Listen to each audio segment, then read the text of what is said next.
इससे पहले वाली वीडियो में बात कर चुके हैं पूरी कोशिका के स्ट्रक्चर के बारे में। अपन ने समझा था माइटोकॉन्ड्रिया क्या काम करता है, के अलावा जो गोल्जी बॉडी होती है, वैक्यूल्स होते हैं, सेंट्रोसोम, एंडोप्लाज्मिक रेटिकुलम, ये क्या काम करते हैं। माइटोकॉन्ड्रिया काम क्या था, ऊर्जा का निर्माण करना। और गोल्जी बॉडी जो थी वो उस ऊर्जा का क्या करती थी, परिवहन करती। वैक्यूल्स में क्या रखते थे, पानी वानी भरने का काम करता था। सेंट्रोसोम सेंट्रोसोम कोशिका विभाजन का काम करता था। एंडोप्लाज्मिक रेटिकुलम जो था वो कोशिका क्या कहा जाता था, कंकाल कहा जाता था। राइबोसोम प्रोटीन निर्माण करता था। लाइसोसोम को आत्महत्या की थैली कहा जाता था। प्लेटलेट्स जो होते तो पेड़ पौधों में पाए जाते थे, सबसे बड़ा अंग होता था उसका। इन सब के बारे में समझे थे। केंद्रक के बारे में अपन ने जाना था। केंद्रक की जो खोज की थी वो किसने की थी, रॉबर्ट ब्राउन नामक वैज्ञानिक ने केंद्रक की खोज। केंद्रक क्या होता है, पूरी जो कोशिका होती है उसका मस्तिष्क कहा जाता है। एक तरीके से ये क्या है, मुखिया है, घर का मुखिया होता है ना, उसी तरीके से जो केंद्रक है पूरा कोशिका का मस्तिष्क होता है। अच्छा, यही क्या करता है, पूरी कोशिका को एक तरीके से नियंत्रित करने का काम करता है। उसी के अंदर क्या भरा होता है, जेनेटिक मटेरियल क्या होता है, एक तरीके से ये समझिए आप, जो कि एक पीढ़ी दर पीढ़ी जो चलता है, जो कि एक नई कोशिका का निर्माण में सहायक होता है और किसी के अंदर नहीं भरा होता है। सिर्फ केंद्रक के ही अंदर ये पाया जाता है जेनेटिक मटेरियल। और इस केंद्रक को जब खोल के देखा जाता है तो उसके अंदर इस तरीके से क्या दिखता है, जेनेटिक मटेरियल। अब जो केंद्रक के अंदर जो जेनेटिक मटेरियल है, अब उससे एक नई कोशिका का निर्माण कैसे होता है। तो जेनेटिक मटेरियल किसके पास होता है, केंद्रक के पास होता है। अब केंद्रक किसके, सेंट्रोसोम का काम क्या होता है, विभाजन का काम करता है। तो सेंट्रोसोम में ही इस जेनेटिक मटेरियल जो रहता है ना, कोशिका विभाजन का काम कौन करता है, सेंट्रोसोम। अब केंद्रक तो करता नहीं, लेकिन इसके अंदर क्या है, पूरा जो भी जेनेटिक मटेरियल है वो इसी के अंदर भरा है। जो भी अपनी नई कोशिका का निर्माण होता है उसका जो जेनेटिक मटेरियल किसी के पास भी रहता है तो वो इसी के पास रहता है। जो भी चीजें हैं उन सबका जेनेटिक मटेरियल किस में होता है, केंद्रक में होता है।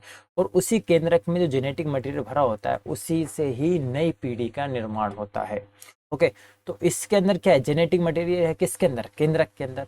और केंद्रक किसको बोलेगा, सेंट्रोसोम। तो सेंट्रोसोम क्या करता है, कोशिका विभाजन का काम करता है, एक नई तरीके की कोशिका का निर्माण करता है। एक तरीके से ये समझिए कि जो सेंट्रोसोम होता है वो क्या करता है, फोटोकॉपी मशीन है। ये क्या करता है, सिर्फ फोटो कॉपी करता है। अब इधर से क्या करा, जो केंद्रक है उसने क्या दी, कमांड दी। अब कमांड दी, अब किसके पास दी कमांड, सेंट्रोसोम के पास। तो सेंट्रोसोम एक फोटो कॉपी पेपर होता है उसको क्या करता है, ये फोटो कॉपी निकालता है। उसी प्रकार ये सेंट्रोसोम क्या करता है, फोटो कॉपी निकालने का काम करता है। अब जेनेटिक मटेरियल किसके पास है, केंद्रक के पास है, लेकिन फोटो कॉपी कौन करेगा, सेंट्रोसोम। बस इसका इतना ही काम होता है। जेनेटिक मटेरियल क्या होता है, ये जेनेटिक इन्फॉर्मेशन भी बोलते हैं इसको। इंफॉर्मेशन क्या होती है दोस्तों, इंफॉर्मेशन मतलब क्या होता है, एक चीज की इंफॉर्मेशन, मतलब यहाँ से किसी चीज की जो इंफॉर्मेशन है वो दूसरे तक पहुंचाना, यही कहलाता है इंफॉर्मेशन। तो जेनेटिक मटेरियल या इसी को कहते हैं जेनेटिक इंफॉर्मेशन। ये क्या करता है, ट्रांसफर का काम करता है। किसका काम करता है, ये ट्रांसफर का काम करता है। किसके पास, सेंट्रोसोम के पास। किसके पास करता है ये, सेंट्रोसोम के पास। ये क्या करेगा, ट्रांसफर का काम करता है। अब से जो सेंट्रोसोम होता है वही क्या करता है, कोशिका का निर्माण करता है, एक नई कोशिका का निर्माण करता है, जिसे अपन कोशिका विभाजन कहते हैं। वो अगली वीडियो में अपन समझेंगे किस तरीके से कोशिका का विभाजन होता है। तो इतना आपको समझ में आया होगा। देखिए, केंद्रक की खोज किसने की, रॉबर्ट ब्राउन ने की। केंद्रक क्या होता है, पूरी कोशिका का मस्तिष्क होता है। केंद्रक के अंदर जो देखा जाता है तो उसमें क्या होता है, केंद्रीय का द्रव होते हैं, इसी के अंदर प्रोटीन और डीएनए होता है। अब इसी के अंदर जब इसको खोल के देखा गया तो इसमें क्या देखा गया, जेनेटिक मटेरियल देखा गया अपन को। इसमें क्या, ये क्या पाया जाता है, ये जेनेटिक मटेरियल भरा हुआ है इसके अंदर। जेनेटिक इंफॉर्मेशन भी कहते हैं एक तरीके के। ओके, अब जो जेनेटिक इन्फॉर्मेशन है उसको ट्रांसफर करता है किसके पास, सेंट्रोसोम के पास। अब सेंट्रोसोम में ही एक नई कोशिका का यहाँ पे निर्माण करता है दोस्तों। ना आपको समझ में आया होगा। चलिए बिल्कुल एक आसान भाषा में समझते हैं कि जेनेटिक जो मटेरियल होता है, जेनेटिक इंफॉर्मेशन जो होती है उसका ट्रांसफर किस तरीके से होता है। देखिए, एक क्या है, लोकी है। लोकी है, अब इसमें केंद्रक होगा। अब केंद्रक होगा तो इसमें क्या भरा होगा, जेनेटिक इन्फॉर्मेशन होगी। अब जेनेटिक इन्फॉर्मेशन होगी तो इसकी जेनेटिक इन्फॉर्मेशन क्या होगी, सब कुछ अलग अलग होगी। जैसे कि मान लीजिए इसके जेनेटिक इन्फॉर्मेशन में क्या भरा हुआ है, क्या रंग है, एक रंग वाला भी होगा। मान लीजिए ये क्या है, एक रंग को प्रेजेंट कर रहा है। इसका जो जेनेटिक मटेरियल जो अगली पीढ़ी जो आएगी उसमें ये किसका निर्धारण करेगा, रंग का निर्धारण करेगा। ये वाला जो है वो आकार का निर्धारण कर रहा है और ये इसके साइज का निर्धारण कर रहा है, कितनी लंबी होगी। तो इसका ये निर्धारण कर रहा है। तो ये क्या है, इसके अंदर ये जो जेनेटिक इंफॉर्मेशन है वो डली हुई है। अब यही जेनेटिक इन्फॉर्मेशन जो अगली लोकी होगी, अगली पीढ़ी होगी इसकी, उसमें जाएगी, जाएगी ना। तो उसी के द्वारा इसी तरीके की एक अगली पीढ़ी तैयार होगी। अब लेकिन दोस्तों जो एक वैज्ञानिक थे हरगोविंद खुराना, उन्होंने काफ़ी जानकारी बटोरी इस चीज़ के ऊपर, काफ़ी रिसर्च किया है जेनेटिक मटेरियल के ऊपर हरगोविंद खुराना ने, और उन्होंने इस सबसे पहले इस बारे में बताया। ये भी भारतीय थे और इनको नोबेल पुरस्कार से भी सम्मानित किया गया है।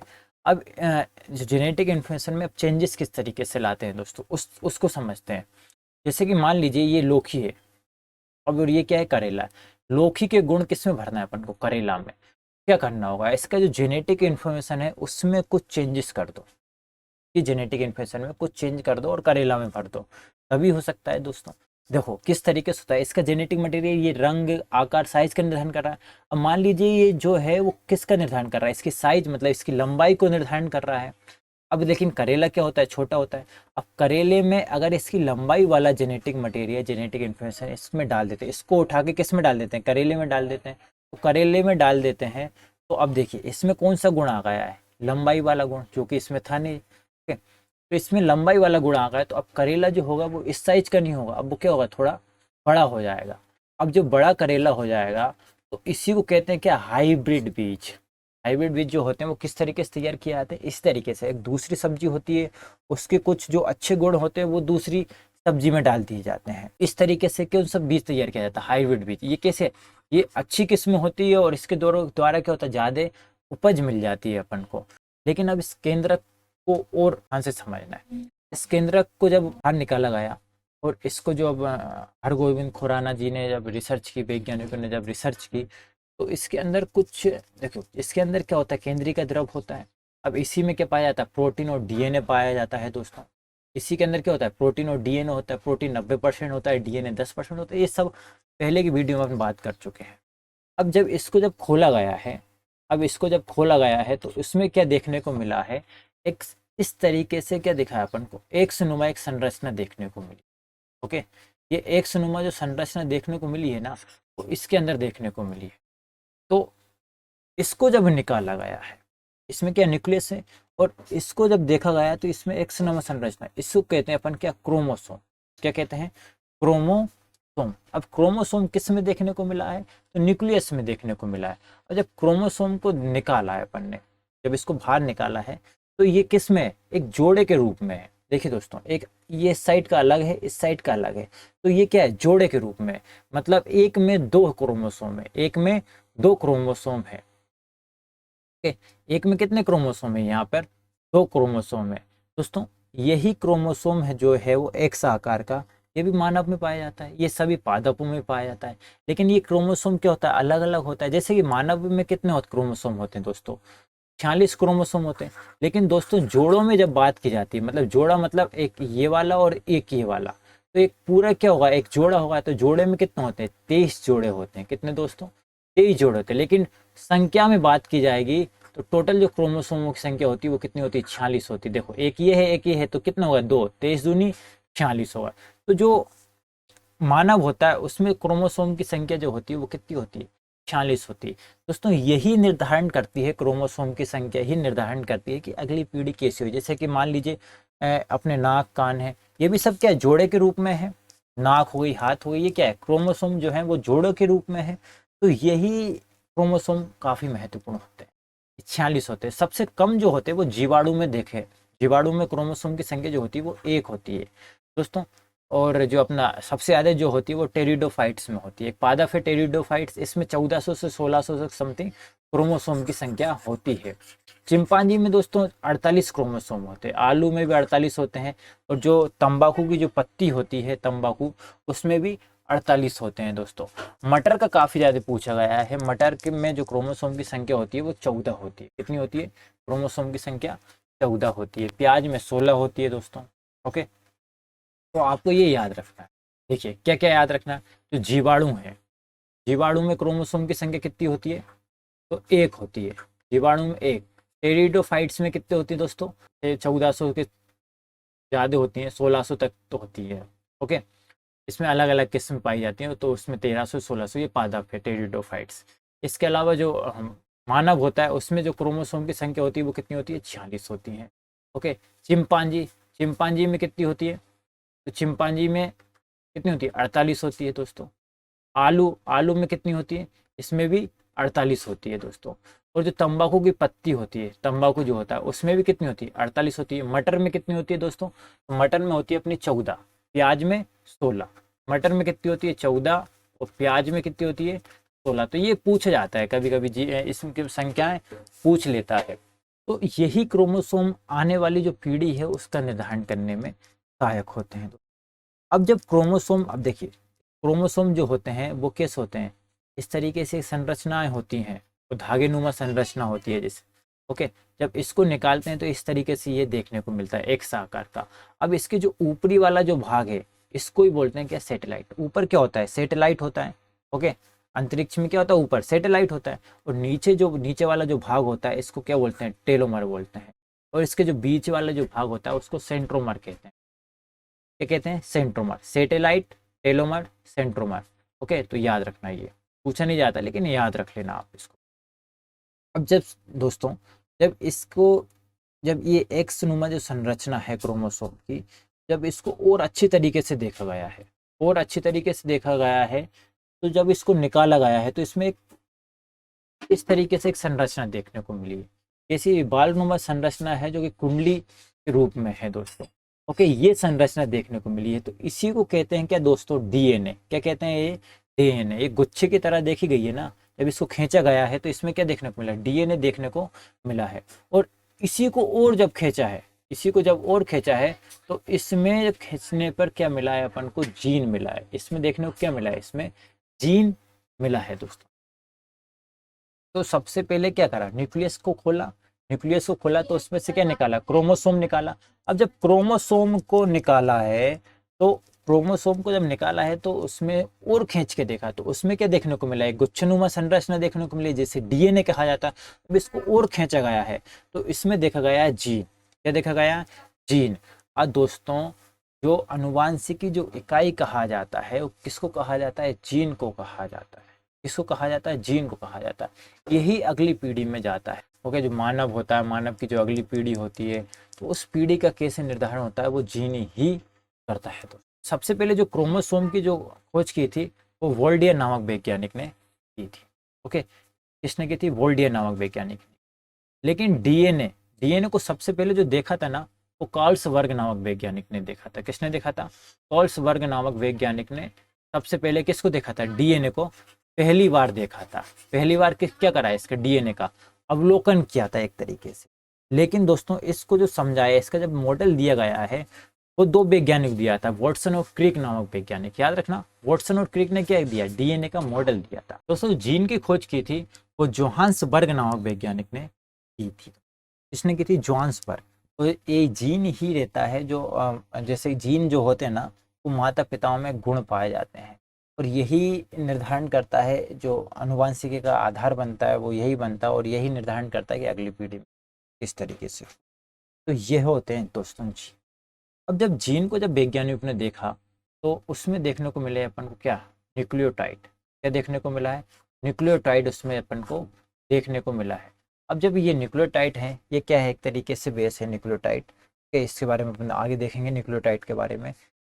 इसमें ये सीधे सीधे जो दिख रहा है ना, यही क्या होते हैं, न्यूक्लियोटाइड होते हैं। क्या होते हैं, ये न्यूक्लियोटाइड होते हैं। इसी को कहते हैं न्यूक्लियोटाइड। ये जीन के जो डीएनए रहता है, डीएनए को जब खींचा है और उसमें जब ये इसी संरचना दिखी ना, इसको कहते हैं क्या, न्यूक्लियोटाइड दोस्तों। अब न्यूक्लियोटाइड है, अब न्यूक्लियोटाइड में 4 तरीके बेस पाए जाते हैं। देखो क्या कौन कौन से होते हैं, एक होता है एडेनिन। एडेनिन होता है जो कि थाइमिन से जुड़ा हुआ होता है। एडेनिन किससे जुड़ा होता है, थाइमिन से जुड़ा होता है। जैसे कि ये क्या है, एडमिन है, एडनिन है, और वो किससे जुड़ा होता है, थाइमिन से ऊपर करके इस तरीके से ये क्या होता है, जुड़ा हुआ होता है। एडनिन थाइमिन जो कि डबल बॉन्ड में जुड़ा होता है। क्या देखो, double bond, single bond, triple bond क्या होते हैं, जैसे एक लगा है तो क्या बोलेंगे, सिंगल बॉन्ड। 2 लगे हैं तो डबल बॉन्ड, और अगर 3 लगे हैं तो इसको ट्रिपल बॉन्ड बोलते हैं। तो ये जो एडनिन जो है वो थाइमिन से डबल बॉन्ड के द्वारा जुड़ा हुआ होता है। इससे एडेनिन थाइमिन से जुड़ा होता है, और गुआनिन जो जुड़ा होता है वो साइटोसिन से जुड़ा हुआ होता है। ये कितने ट्रिपल बॉन्ड के साथ जुड़ा हुआ होता है। कौन जुड़ा हुआ होता है, गुआनिन किसके साथ, साइटोसिन के साथ जुड़ा होता है, ट्रिपल बॉन्ड के साथ जुड़ा होता है। जब डीएनए के ये अंदर पाया जाता है दोस्तों, ये क्या होते हैं अंदर, इस तरीके से जो दिख रहा होगा आपको, ये डीएनए संरचना है और इसमें ये जो पाया जा रहा है न्यूक्लियोटाइड, जैसे कि मान लीजिए एक ये न्यूक्लियोटाइड है, इसको बोल दिए एडेनिन, और ये क्या है, थाइमिन है। तो एडेनिन किससे जुड़ा है, थाइमिन से जुड़ा है। अब जब ये है गुआनिन, और गुआनिन किससे जुड़ा है, साइटोसिन से जुड़ा है। तो इस तरीके से ये क्या होते हैं, जुड़े हुए होते हैं। तो आप क्रोमोसोम के बारे में इतना समझें। देखिए दोस्तों, न्यूक्लियस था, न्यूक्लियस को जब खोल के देखा तो उसमें क्या दिखा अपन, क्रोमोसोम देखने को मिला। क्रोमोसोम की जो आकार था वो किस तरीके से था, एक्स आकार की तरह था। जब इसको इसमें से एक किसी को निकाला तो इसे क्या बोला गया है, क्रोमोसोम बोला गया। तो जब क्रोमोसोम बोला गया है, इसके जो ऊपरी वाला भाग था उसको सैटेलाइट बोलते थे, नीचे वाले भाग को टेलोमर बोलते थे, और बीच वाले भाग को सेंट्रोमर बोलते थे। एक धागे संरचना होती है। जब इसको और खींचा गया, तो इधर से जब इसको निकाला गया तो इसमें अपन को देखने को मिला है क्या, डीएनए। ओके, क्या मिला है, डीएनए अपन को देखने को मिला था। डीएनए को, जो डीएनए का सबसे पहले जो अवलोकन किया था वो कॉल्सवर्ग ने किया था। जब डीएनए को और जब खींच के देखा गया है तो उसमें अपन को इस तरीके से एक संरचना देखने को मिली। इसको ही बोलते हैं क्या दोस्तों, जीन। और यही क्या होती है, आनुवांशिक एक इकाई होती है जो माता पिता से बच्चे में जाती है। तो यही होता है क्या, जीन। ओके, अब जीन जो था उसकी जो खोज की थी ज्वांसवर्ग नामक वैज्ञानिक ने की थी।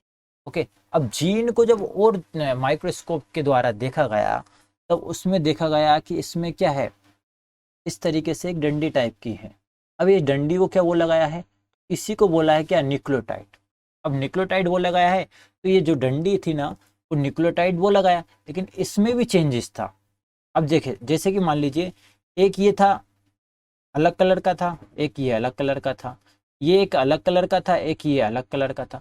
तो ये चार जो थे वो अलग कलर के थे और ये चार ही चीज इसके अंदर देखने को मिली। तो इसी को कहते हैं कि नाइट्रोजन बेस, क्या बोलते हैं इसको, नाइट्रोजन बेस बोलते हैं। तो यही क्या देखी गई है, जीन के अंदर देखी गई है। तो ये जीन के अंदर देखी गई, तो इसका नाम है तो A for adenine, T for thymine.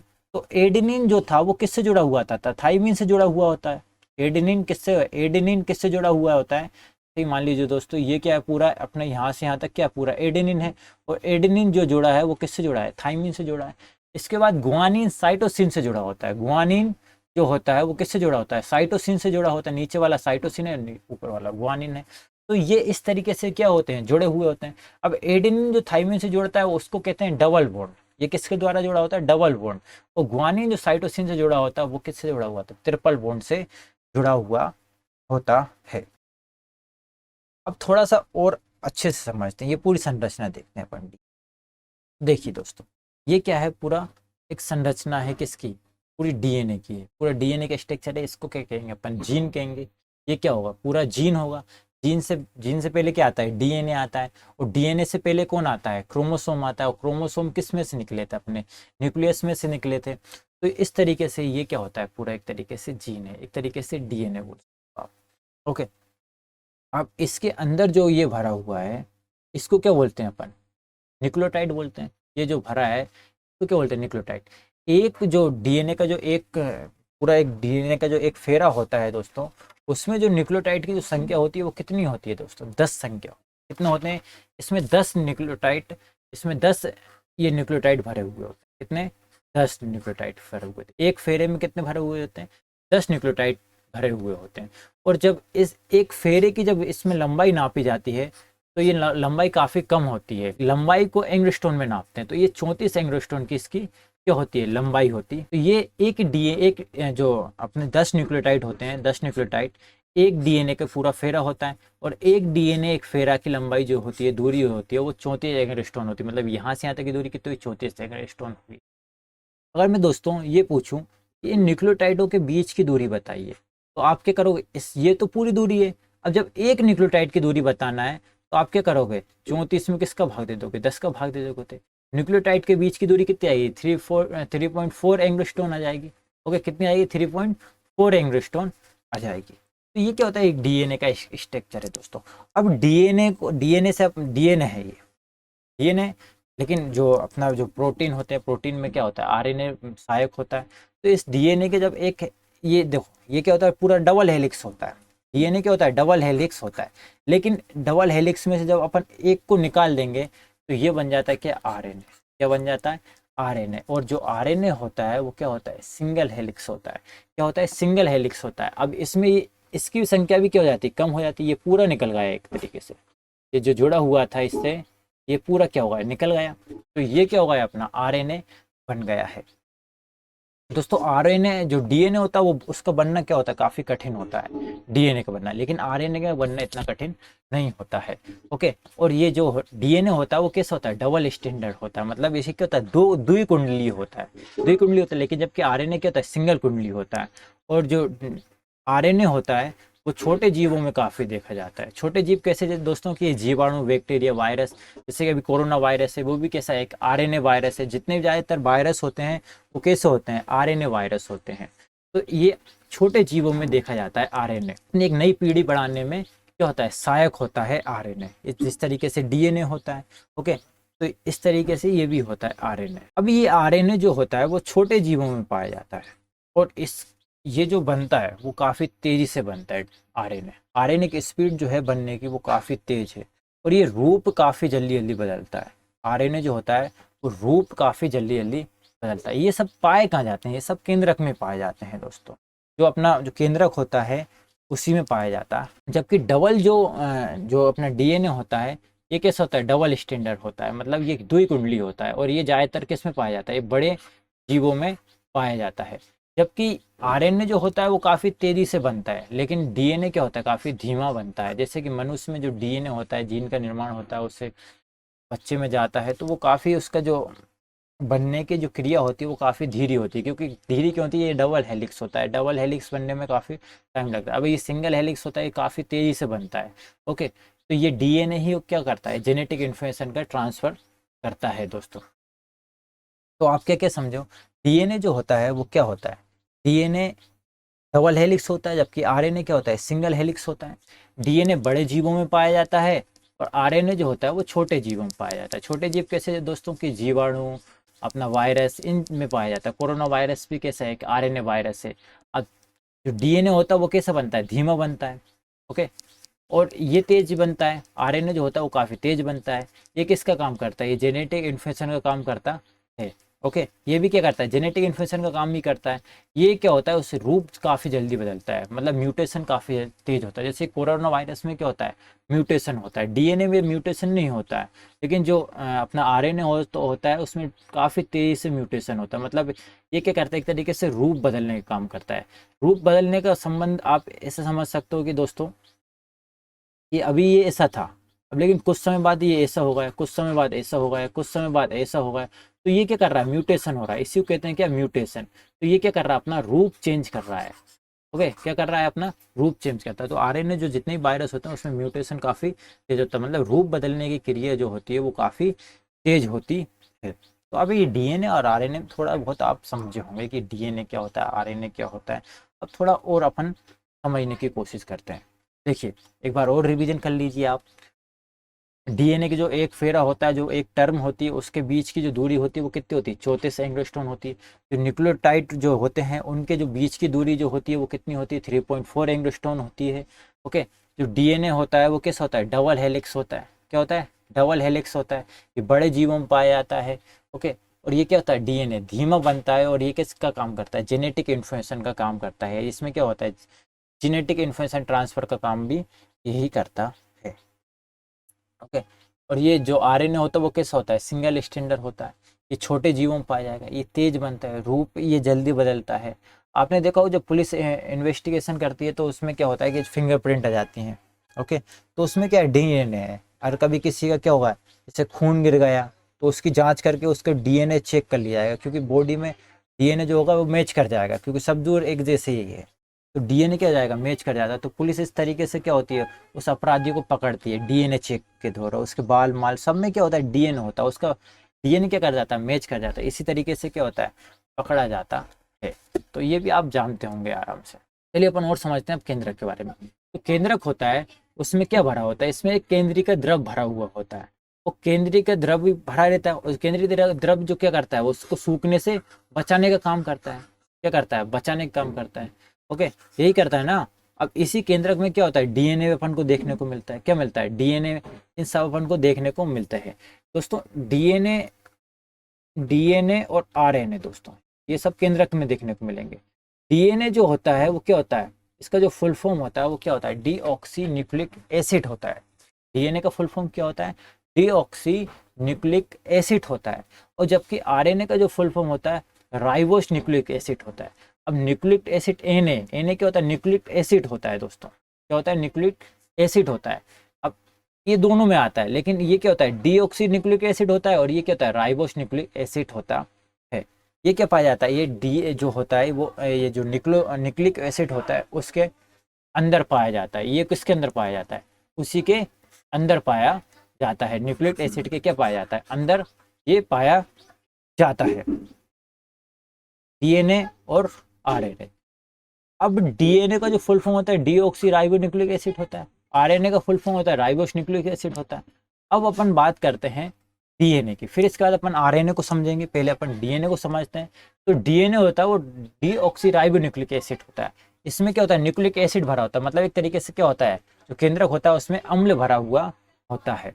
DNA अपन समझ चुके हैं, ये डबल हेलिक्स होता है, आरएनए सिंगल हेलिक्स होता है। ये छोटे जीवों में पाया जाता है आरएनए, जबकि डीएनए बड़े जीवों में पाया जाता है। आरएनए में रूप बदलने की क्रिया काफ़ी तेज होती है, मतलब ये वायरस में ज़्यादातर पाया जाता है। ये वायरस में जेनेटिक इन्फेक्शन का काम करता है कौन, आरएनए, जबकि डीएनए जंतुओं में करता है, पादपों में करता है, जो आंखों से देखा जाता है। ओके, तो ये जेनेटिक इन्फेक्शन का काम करते हैं।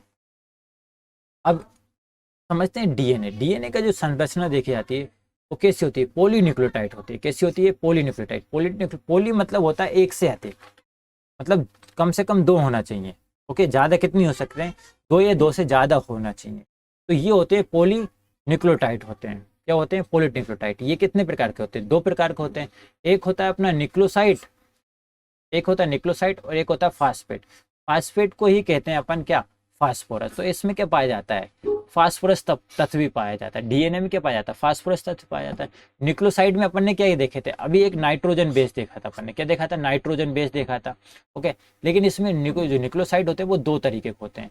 एक सुगर न्यूक्लियोसाइड होता है और एक होता है अपना नाइट्रोजन बेस। तो सुगर और नाइट्रोजन 2 न्यूक्लियोसाइड इसमें देखे जाते हैं। अब शुगर वाले में जो देखा जाता है, तो शुगर वाले में 2 होते हैं, एक राइबोस होता है और डीऑक्सी राइबोस होता है। राइबोस और डीऑक्सी राइबोस।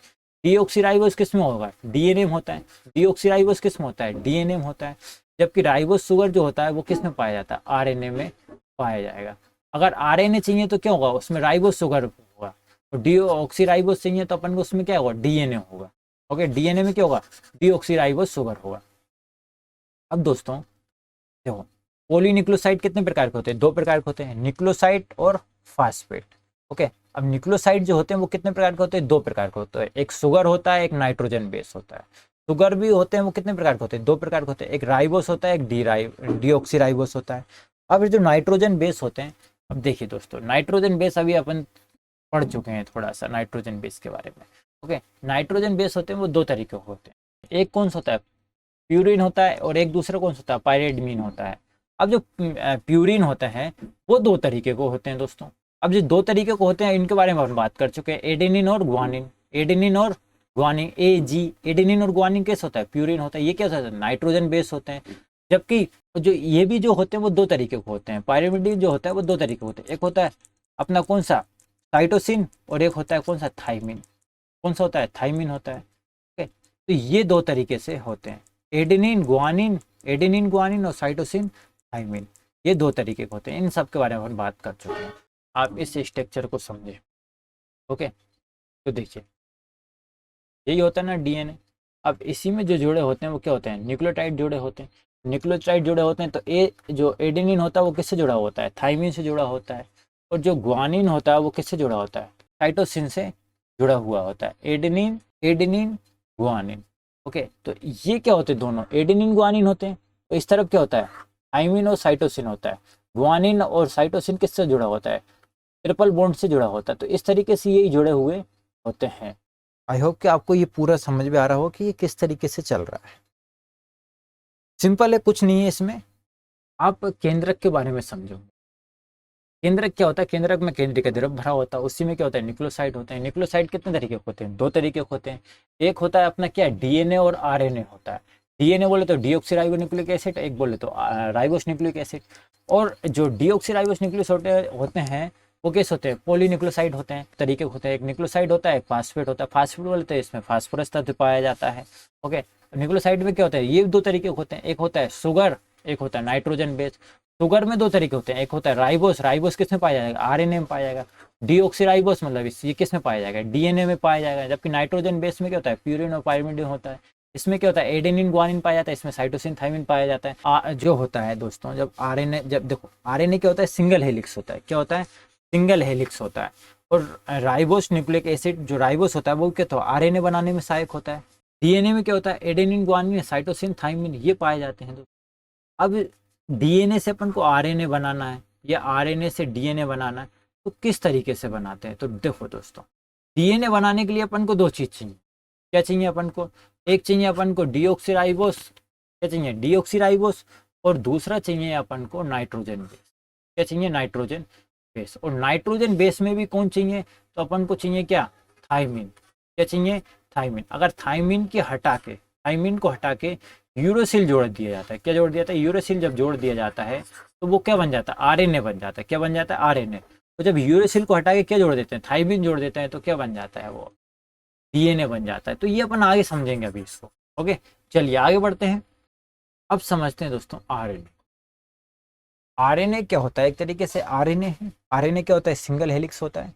ओके, तो इसके बारे में अपन समझते हैं। इसके बारे में अभी तक अपन सब कुछ समझ चुके हैं, राइबोस न्यूक्लिक एसिड होता है ये। ओके, अब ये जो आरएनए जो होता है वो तीन तरीके का।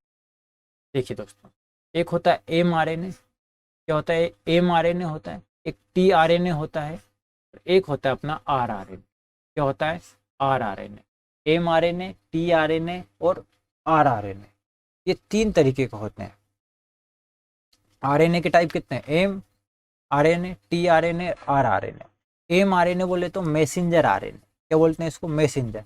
टी आरएनए बोले तो ट्रांसफर आरएनए। आर बोले तो अपना कौन सा होगा, राइबोसोम आरएनए। क्या होगा ये, राइबोसोम आरएनए। यही होते मेनली तीन प्रकार के होते हैं।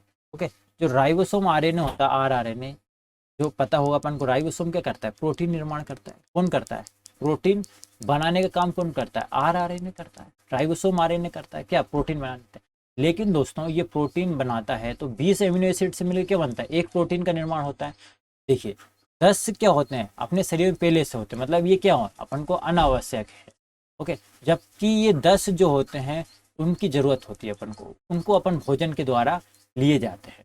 तो 10 एमिनो एसिड तो अपने शरीर खुद ब खुद बना लेता है, पहले से स्टोर करके रखता है। जबकि 10 की अपन को जरूरत होती है। अब 10 तो ये हैं, 10 अपन को मिल जाए बाहर से, 10 भोजन के रूप में मिल जाए, तो कितना है, 20 एमिनो एसिड है। और 20 एमिनो एसिड एक प्रोटीन का निर्माण करते हैं। तो आरएनए जो होता है, राइबोसोम आरएनए होता है, वो प्रोटीन बनाने का काम करता है। लेकिन दोस्तों तो ये तो प्रोटीन बनाने का काम करेगा, लेकिन दोस्तों ये प्रोटीन की पहचान कौन करेगा, ये जो भोजन के द्वारा जो अपन को जो आरएनए मिल रहा है उसकी पहचान करने का काम भी कोई किसी का होगा। ये 10 जो अपने कने 10 जो एमिनो एसिड हैं उनकी पहचान कौन करेगा, जो भोजन के थ्रू आ रहे होंगे, तो उनकी पहचान करने का काम कौन करता है, आरएनए। आरएनए किसकी करता है, इसकी पहचान करता है। पहचान से संबंधित ये है कि जब देखिए ये बिल्कुल बैठा हुआ है, अब इधर से भोजन आया और ये यहाँ पे बैठा हुआ है, इसी को देख रहा है। अब इसमें से जब इसको ज़रूरत पड़े, इसको ज़रूरत की जो चीज़ें दिख रही हैं, कौन सी, 10 एमिनो एसिड इसको मिले, तो इसने तुरंत पकड़ लिया इसको। क्या कर लिया, तुरंत इसको पकड़ लिया। अब तुरंत पकड़ लिया, अब पकड़ लिया तो ये ट्रांसफ़र तो करने जाएगा नहीं। क्या करने नहीं जाएगा, ट्रांसफ़र करने तो जाएगा नहीं। अगर ये ट्रांसफ़र करने गए, ये 10 एमिनो एसिड ये आरएनए को देने गया, हाँ, जो कि राइबोस प्रोटीन हो, इसको 10 की ज़रूरत है, तो ये बहुत सारे जो अपना जो आ रहे होंगे जो एमिनो एसिड, वो क्या हो जाएंगे, निकल जाएंगे। तो ये इसको परिवहन का काम कौन देता है, टी आरएनए को देता है। इसने ये 10 छांटे, अब ये 10 छांटने के बाद किसको देगा, ये टी आरएनए को देगा। तो टी आरएनए लेके जाएगा किसके पास, आर आरएनए के पास। तो आर आरएनए क्या बना देगा, प्रोटीन का निर्माण कर देगा। आप समझ में आया होगा आपको क्या होगा इसमें। देखिए अपन को चाहिए क्या, 20 एमिनो एसिड चाहिए। तो एम आरएनए का काम क्या है, जो आ रहे हैं जो एमिनो एसिड उनको क्या करें, उसकी पहचान करेगा। क्या करेगा, उसकी पहचान करने का काम, जो भी आवश्यक अपन को जो एमिनो एसिड की ज़रूरत है उनकी पहचान करेगा। और दोस्तों इसकी पहचान करने के बाद ये किसको देगा, टीआरएनए को देगा, और टीआरएनए जाके किसको देगा, अपना आरआरएनए को देगा। टीआरएनए का काम क्या, परिवहन करने का काम है। किसका काम है, परिवहन करने का काम है टीआरएनए का। ओके, तो आप इतना समझ के आया होगा तो आरएनए के बारे में। चलिए दोस्तों, अब अपन समझते हैं कि डीएनए से आरएनए कैसे बनता है, आरएनए से प्रोटीन कैसे बनता है, डीएनए से डीएनए कैसे बनता है। अभी अपन ने समझा था डीएनए में जो जीन होते हैं, देखो डीएनए से बात क्या आता है, जीन आता है, और जीन में क्या निकले थे अपने, न्यूक्लियोसाइड निकले थे, और न्यूक्लियोसाइड में ही क्या थे, मेन जो चीज थी वो क्या थी, अपनी एडेनिन थी। क्या थी, एडेनिन थी, जो कि किसके साथ जुड़ी थी, थाइमिन के साथ जुड़ी थी, और ग्वानिन थी जो किसके साथ जुड़ी थी, साइटोसिन के साथ जुड़ी थी। यही जो था वो डीएनए का स्ट्रक्चर था। ओके, डीएनए का यही पार्ट थे ना, डीएनए में जो न्यूक्लियोसाइड थे, नाइट्रोजन बेस जो थे अपने पास, यही थे दोस्तों। डीएनए से आरएनए बनाना होता है, तो देखिए डीएनए से क्या बनाना है अपन को, आरएनए बनाना है। तो क्या करो, ये थाइमिन है, थाइमिन की जगह क्या लगा दो, इस थाइमिन को यहाँ से हटाओ, और इस थाइमिन की जगह क्या लगा दो आप, यूरेसिल लगा दो। क्या लगा दीजिए, यूरेसिल लगा दीजिए। जब थाइमिन की जगह यूरेसिल लगा देंगे तो ये किसका निर्माण हो जाएगा, आरएनए का निर्माण हो जाएगा। लेकिन ग्वानिन और साइटोसिन को जैसा था वैसे ही रहना है, कितना ट्रिपल बॉन्ड था ये, जैसा था क्या वैसे ही इसको रखना है। सिर्फ चेंज किस में करा है, थाइमिन की जगह क्या लगा दिया अपन ने, यूरेसिल लगा दे, यूरेसिल लगा के क्या बना दिया, आरएनए बना दिया। अब लेकिन दोस्तों अपन को आरएनए से क्या बनाना है, डीएनए बनाना है। तो आरए से डीएनए बनाने के लिए क्या करो, यूरेसिल को हटाओ और क्या जोड़ दो, थाइमिन जोड़ दो। तो यहाँ से क्या निर्माण हो जाएगा, अपना डीएनए का निर्माण हो जाएगा। तो अब इसी विधि को समझते हैं कि किस तरीके से होता है। देखिए डीएनए से आरएनए बनाना जो होता है वो कौन सी क्रिया कहलाती है, ट्रांसक्रिप्शन क्रिया कहलाती है। मतलब डीएनए से क्या निर्माण कर रहा है, आरएनए कर रहा है। और जब डीएनए से आरएनए का निर्माण करेंगे तो किसको जोड़ेंगे दोस्तों, यहाँ पर किसको जोड़ेंगे, यूरेसिल को जोड़ेंगे। किसकी जगह पे जोड़ेंगे, तो थाइमिन की जगह पे जोड़ेंगे। किसकी जगह पे जोड़ेंगे, थाइमिन की। तो यही कहलाता है ट्रांसक्रिप्शन। लेकिन दोस्तों अब अपन को आरएनए से डीएनए बनाना है, आरएनए डीएनए बनाना है। तो देखो ट्रांसक्रिप्शन किया था तब अपन को आरएनए मिला था, अब रिवर्स कर दो, मतलब रिवर्स मतलब पीछे, रिवर्स कर देंगे तो रिवर्स ट्रांसक्रिप्शन में क्या हो जाएगा, आरएनए से डीएनए का निर्माण होता है। किसका होता है, आरएनए से डीएनए का निर्माण होता है। दोस्तों अब देखिए जो कोरोना की जो जांच होती है उसमें क्या होता है, आरटीपीसीआर किया जाता है। क्या किया जाता है, आरटीपीसीआर होता है। उसमें भी क्या होता है, आरटीपीसीआर में यही होता है, रिवर्स ट्रांसक्रिप्शन किसका होता है, आरएनए का होता है। आरटीपीसीआर जो होती है कोरोना जांच कहलाता है, उसमें क्या होता है, रिवर्स ट्रांसक्रिप्शन होता है। मतलब अपने पास जो कोरोना वायरस है वो कैसा वायरस है, आरएनए वायरस है। और आरएनए वायरस से अपन को क्या बनाना है, क्योंकि अपने पास जो आरएनए की जांच करने वाली मशीनें नहीं है, अपने पास क्या है, डीएनए की जांच करने वाली मशीन है। तो जब आरएनए से डीएनए बनाना है तो उसको क्या करता है, रिवर्स ट्रांसक्रिप्शन करते हैं। और रिवर्स ट्रांसक्रिप्शन में क्या जोड़ते हैं अपन को, क्या जोड़ना पड़ता है अपन को, यूरेसिल की जगह क्या जोड़ दो, थाइमिन जोड़ दो।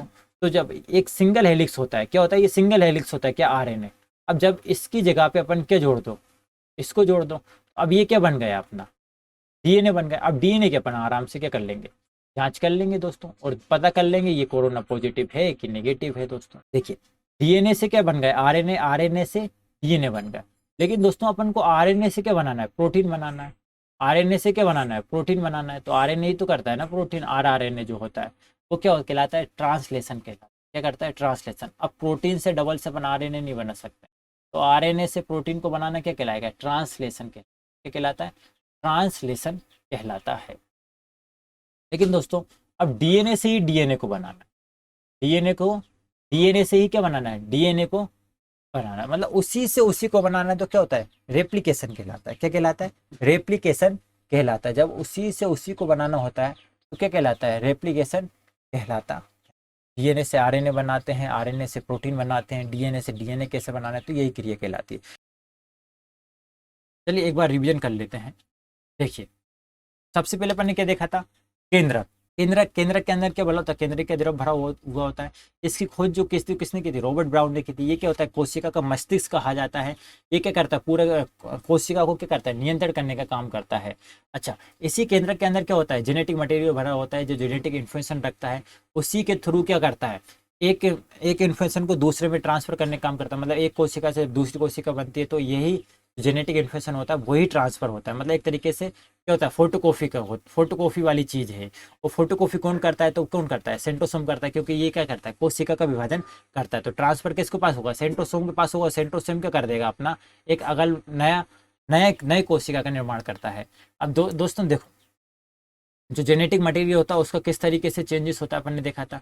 अब देखिए ये लौकी है, ये रंग आकार साइज के आधार पर होती है। अब इसका कोई साइज वाला चीज है, उसको निकाल के किस में लगा दो, ये करेला में लगा दीजिए, तो इसके साइज में भी क्या हो जाएगा, परिवर्तन हो जाएगा। इसी को कहा जाता है क्या, हाइब्रिड बीज। जो हाइब्रिड बीज होते हैं वो इसी तरीके से बनाए जाते हैं और ये काफ़ी अच्छी उपज देते हैं। इसके बाद अपन ने समझा था, ये इसकी स्ट्रक्चर को समझाता है।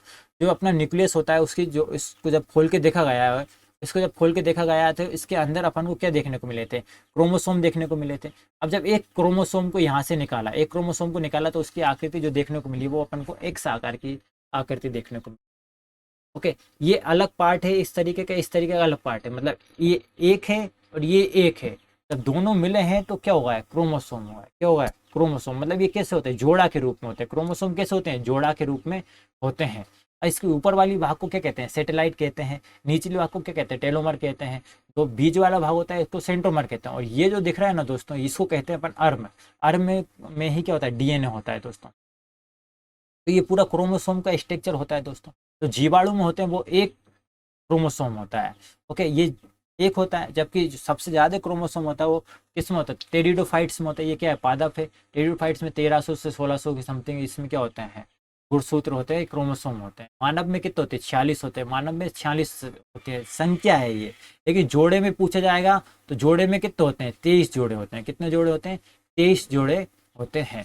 ओके, चिंपांजी में कितने होते हैं, 48 होते हैं। आलू में 48 होते हैं। जो अपना तंबाकू है उसमें भी कितने होते हैं, 48 होते हैं। मटर में कितने होते हैं दोस्तों, 14 होते हैं। मटर में 14 होते हैं। और प्याज में कितने होते हैं, 16 होते हैं। तो ये अपन ने समझे थे। जब डीएनए को और जब खोल के देखा गया तो उसको देखा गया कि जीन है भाई साहब। अब जीन को देखा गया, जीन के अंदर जब झांक के देखा गया माइक्रोस्कोप से, तो उसमें अपन को न्यूक्लियोटाइड देखने को मिले हैं। न्यूक्लियोटाइड भी 4 तरीके होते हैं। जो ये निकली हुई होती है उसको क्या कहते हैं, न्यूक्लियोटाइड बोलते हैं। न्यूक्लियोटाइड कैसे होता है, एडेनिन थाइमिन होता है, गुआनिन साइटोसिन होता है दोस्तों, यही न्यूक्लियोटाइड होते हैं। अब आगे अपन ने जब देखा था डीएनए क्या होता है, डबल हेलिक्स होता है। कैसा होता है, डबल हेलिक्स होता है। जबकि उसकी जो लंबाई होती है वो कितनी होती है, 34 एंग्स्ट्रोम होती है। कितनी होती है दोस्तों, 34 एंग्स्ट्रोम होती है। अब जब इसमें जो अपना न्यूक्लियोटाइड था उसके बीच की जो लंबाई देखी गई थी वो कितनी होती है, तो 3.4 होती है। अब जब अपन को ये देखा गया तो ये डबल हेलिक्स होता है। अब डीएनए और आरएनए की तुलना कर रहे थे अपन। तो जो आरएनए होता है वो किसमें पाया जाता है, ज्यादातर जीवाणु में पाया जाता है, वायरस में पाया जाता है। इस वायरस में ही क्या करता है, वो म्यूटेशन का काम करता है। और जो आरएनए वायरस होते हैं उसमें क्या होता है, रूप बदलने की क्रिया बहुत तेज होती है, उसी को कहते हैं अपन म्यूटेशन। तो आरएनए क्या होता है, छोटे जीवों में पाया जाता है। मतलब ये क्या होगा, छोटे जीवों में पाया जाएगा। और ये कैसे होता है, सिंगल स्टैंडर्ड होता है। और ये क्या होता है, बहुत तेज बनता है। कैसे बनता है, ये बहुत तेज बनता है। और क्या करता है, ये रूप बहुत जल्दी जल्दी बदलता है आरएनए। जबकि डीएनए होता है वो रूप इतनी जल्दी नहीं बदलता है। ओके, ये धीमा बनता है, और धीमा ही बनता है। और ये बड़े जीवों में पाया जाता है। ये क्या करता है, इसमें जो बड़े जीव जंतु होते हैं उसमें क्या होता है, जेनेटिक इन्फॉर्मेशन का काम कौन करता है, डीएनए करता है। जबकि जो वायरस और जीवाणु होते हैं उसमें अधिकतर जो वायरस होते हैं वो आरएनए वायरस होते हैं। और उसमें जेनेटिक इन्फॉर्मेशन काम कौन करता है, आरएनए करता है। जो कोरोना वायरस है उसमें भी कौन सा है, आरएनए वायरस है। इसके बाद अपन ने समझा था केंद्रक। केंद्रक में क्या होता है, इसमें केंद्रक में क्या भरा होता है, न्यूक्लिक भरा होता है। ओके, मतलब ये इसमें केंद्र की द्रव भरा होता है। केंद्र की द्रव में क्या होता है, न्यूक्लिक एसिड होता है। न्यूक्लिक एसिड दो तरीके के होते हैं, एक डीएनए होता है, एक आरएनए होता है। डीएनए को बोलते हैं डीऑक्सीराइबो न्यूक्लिक एसिड, जबकि आरएनए को बोलते हैं राइबोस न्यूक्लिक एसिड। जो डीऑक्सीराइबोस न्यूक्लिक होते हैं वो दो पॉलीन्यूक्लियोटाइड होते हैं। पॉलीन्यूक्लियोटाइड में क्या होता है, दो तरीके के होते हैं। पोलोसाइड होते हैं, एक अपने का होता है फास्फेट होता है। जो न्यूक्लियोसाइड जो होते हैं वो दो तरीके के होते हैं, एक शुगर होता है, एक नाइट्रोजन बेस होता है। नाइट्रोजन बेस में क्या होता है, अपन ने समझा था एडेनिन गुआनिन और साइटोसिन थाइमिन। जबकि शुगर में समझा था क्या, राइबोस और डीऑक्सी राइबोस। अपन को आरएनए बनाना तो क्या होगा, अपना राइबोस होगा। क्या करेगा, राइबोस शुगर का इस्तेमाल कीजिए। जबकि अपन को डीएनए बनाना है तो अपन को क्या करना पड़ेगा, डीऑक्सी राइबोस शुगर का यूज करना पड़ेगा। किसका पढ़ना पड़ेगा, डीऑक्सी राइबोस शुगर का। और किसका करना पड़ेगा, थाइमिन का यूज करना पड़ेगा। ओके, तभी अपन को डीएनए मिलेगा। अब अपन ने आरएनए समझा, तो आरएनए 3 तरीके होते हैं। तो एक मैसेंजर आरएनए होता है, एक ट्रांसफर आरएनए होता है, एक आरएनए होता है। दोस्तों जो भी अपन चीज़ खाते हैं, जो भी भोजन करते हैं, उसमें जो एमिनो एसिड होती है उससे ही प्रोटीन का निर्माण होता है। तो प्रोटीन का निर्माण किस तरीके से होता है, देखो 10 एमिनो एसिड जो कि अनावश्यक होते हैं अपने शरीर में पहले से होते हैं, लेकिन 10 अमीनो एसिड की जरूरत होती है अपन को। तो ये 10 और 10 मिलकर 20 हो जाते हैं। 20 से ही क्या बनता है, एक प्रोटीन का निर्माण होता है। अब लेकिन दोस्तों ये 10 जो एमिनो एसिड है उनकी पहचान कौन करता है, तो पहचान करने का काम किसका होता है, एमआरएनए का होता है। एमआरएनए पहचान करने का काम करता है, लेकिन ये पहचान नहीं करता। लेकिन इसको ट्रांसफर करने का काम कौन करता है, टीआरएनए करता है। टीआरएनए करता है किसके पास, आरआरएनए। और आरआरएनए क्या करता है, अपना भोजन बनाता है, राइबोसोम आरएनए। इसके बाद अपन ने डीएनए से आरएनए कैसे बनता है, आरएनए से प्रोटीन कैसे बनता है, डीएनए से डीएनए कैसे बनता है, इसके बारे में देखा था। डीएनए से देखो, डीएनए से आरएनए बनाना है तो ट्रांसक्रिप्शन करना पड़ेगा, और जब आरएनए से अपन को डीएनए बनाना होगा तो रिवर्स ट्रांसक्रिप्शन कटेगा। जब आरएनए से डीएनए बना रहे होंगे तब यूरेसिल की जगह क्या लगाना होगा, अपन को थाइमिन लगाना होगा, और जब डीएनए से आरएनए बनाना होगा तो अपन को थाइमिन की जगह किसको जोड़ना पड़ेगा, यूरेसिल को जोड़ना पड़ेगा। जबकि आरएनए से अपन को प्रोटीन बनाना तो ये कहलाता है ट्रांसलेशन, डायरेक्ट आरएनए से प्रोटीन बन गया। ओके, जब प्रोटीन से आरएनए डबल से नहीं बना सकते, लेकिन डीएनए से डीएनए बनाना होता है उसको कहते हैं रेप्लिकेशन। तो दोस्तों इन सब के बारे में अपन अभी समझे। आई होप कि आपको ये वीडियो अच्छी लगी होगी। धन्यवाद। इसी के साथ मैं याद लेता हूँ।